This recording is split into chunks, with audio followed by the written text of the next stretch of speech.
Assalamualaikum warahmatullahi wabarakatuh. Saya Nadia Arisakila dari kelas 8C. Kali ini saya akan membuat video penjelasan bagaimana masuknya bangsa Portugis ke Indonesia. Nah, berikut ini adalah penjelasannya. Bangsa Portugis merupakan bangsa Eropa pertama yang mencapai Kepulauan Nusantara. Pencarian mereka untuk mendominasi sumber perdagangan rempah-rempah yang menguntungkan pada abad ke-16 dan usaha penyebaran Katolik Roma. Percobaan awal bangsa Portugis mendirikan koalisi dan perjanjian damai pada tahun 1512 dengan kerajaan Sunda di Parahyangan gagal akibat sikap permusuhan yang ditunjukkan oleh sejumlah pemerintahan Islam di Jawa seperti Demak dan Banten. Bangsa Portugis mengalihkan arah ke Kepulauan Maluku yang terdiri atas berbagai perkumpulan negara yang awalnya berperang satu sama lain, namun memelihara perdagangan antar pulau dan internasional. Melalui penaklukan militer dan persekutuan dengan penguasa setempat, mereka mendirikan pos, benteng, dan misi perdagangan di Indonesia Timur, termasuk Pulau Ternate, Ambon, dan Solor. Tahun 1487, Bartolomeus Dias mengitari Tanjung Harapan dan memasuki perairan Samudra Hindia. Selanjutnya pada tahun 1498, Vasco da Gama sampai di India. Namun orang-orang Portugis ini segera mengetahui bahwa barang-barang dagangan yang hendak mereka jual tidak dapat bersaing di pasar India. Karena di sana itu canggih dengan barang-barang yang mengalir melalui jaringan perdagangan Asia. Karena itu mereka sadar harus melakukan peperangan di laut untuk mengukuhkan diri. Setelah perjanjian Tordesillas, pelaut-pelaut Portugis di bawah pimpinan Bartolomeus Dias mencoba mencari jalan keluar untuk menemukan dunia timur atau pusat rempah-rempah.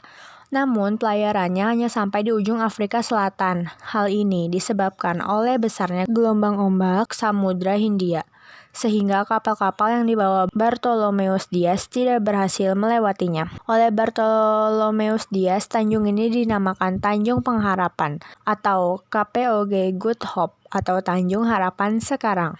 Pada tahun 1498, Raja Portugis mengirim ekspedisinya di bawah pimpinan Vasco da Gama. Ekspedisi ini berhasil mendarat di Kalkuta pada tahun 1498. Kemudian pada tahun 1511, dari India, bangsa Portugis mengirimkan ekspedisinya di bawah pimpinan Alfonso de Albuquerque mengikuti perjalanan para pedagang Islam. Pada tahun itu juga Portugis berhasil menduduki Malaka, pusat perdagangan Islam di Asia Tenggara.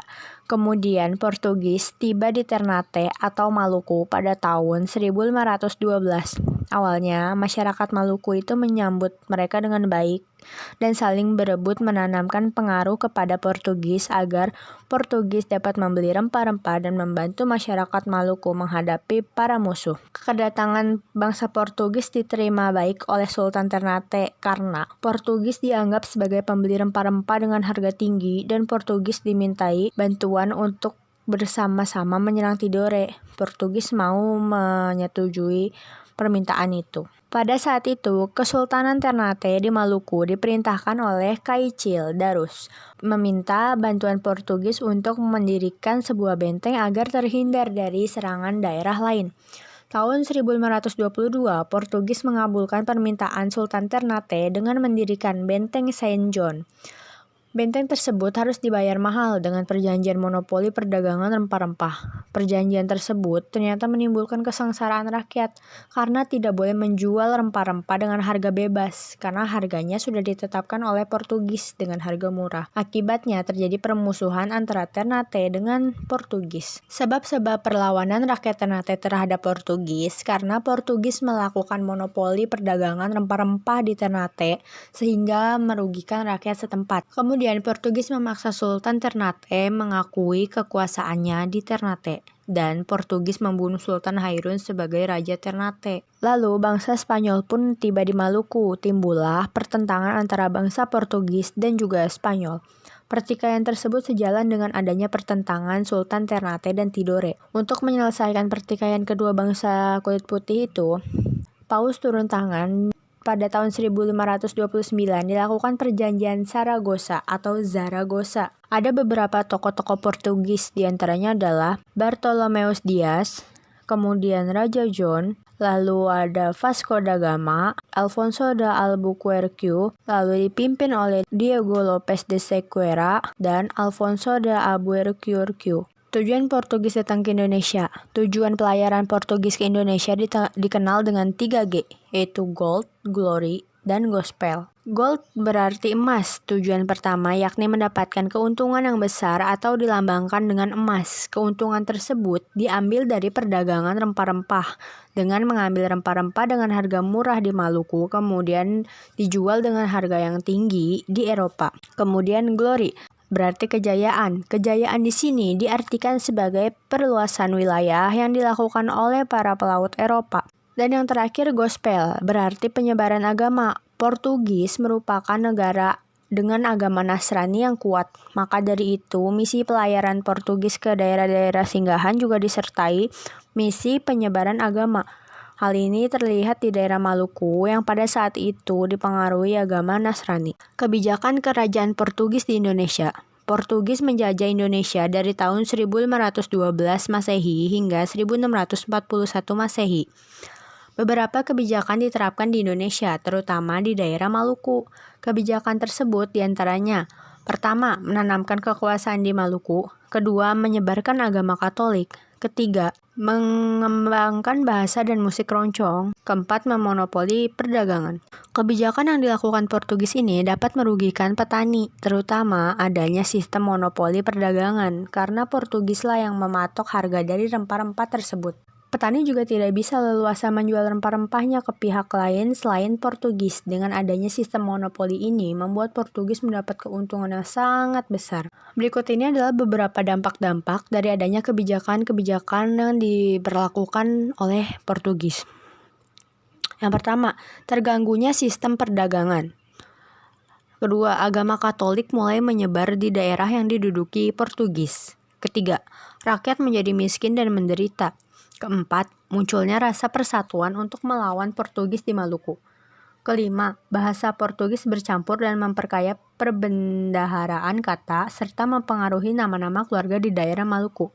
Dan yang terakhir adalah berkembangnya seni musik roncong. Perlawanan terhadap bangsa Portugis. Yang pertama, perlawanan dari Demak. Pada tahun 1527, armada Demak di bawah pimpinan Fathahillah dapat menguasai Banten, Sunda Kelapa, dan Cirebon. Armada Portugis dapat dihancurkan oleh Fathahillah dan ia kemudian mengganti nama Sunda Kelapa menjadi Jayakarta, yang artinya kemenangan besar, dan sekarang sudah berubah menjadi Jakarta. Kemudian perlawanan dari Aceh. Pada saat itu Sultan Iskandar Muda berkuasa. Kerajaan Aceh pernah menyerang Portugis di Malaka pada tahun 1615 dan 1629. Lalu ada perlawanan dari Maluku.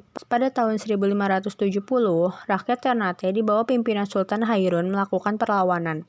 Namun Sultan Hairun tewas terbunuh. Selanjutnya diteruskan putranya, Sultan Babullah pada tahun 1570 hingga 1575 dan berhasil mengusir Portugis. Mundurnya Portugis dari Indonesia. Pada tahun 1533, Sultan Ternate menyerukan kepada seluruh rakyat Maluku untuk mengusir Portugis dari Maluku. Pada tahun 1570, rakyat Ternate yang dipimpin oleh Sultan Hairun dapat kembali melakukan perlawanan terhadap bangsa Portugis, namun dapat diperdaya oleh Portugis hingga akhirnya tewas terbunuh di dalam benteng Durstede. Selanjutnya, peperangan dipimpin oleh Sultan Babullah selama 5 tahun, atau dari tahun 1570 hingga 1575, membuat Portugis harus angkat kaki dari Ternate dan terusir ke Tidore dan Ambon. Perlawanan rakyat Maluku terhadap Portugis dimanfaatkan Belanda untuk menjejakkan kakinya di Maluku. Pada tahun 1605, Belanda berhasil memaksa Portugis untuk menyerahkan pertahanannya di Ambon kepada Stephen van der Hagen dan di Tidore kepada Cornelis Sebastians. Demikian pula benteng Inggris di Kambelo Pulau Seram dihancurkan oleh Belanda. Sejak saat itu Belanda berhasil menguasai sebagian besar wilayah Maluku dan Portugis diusir ke timur. Kemudian pengaruh Portugis di Nusantara.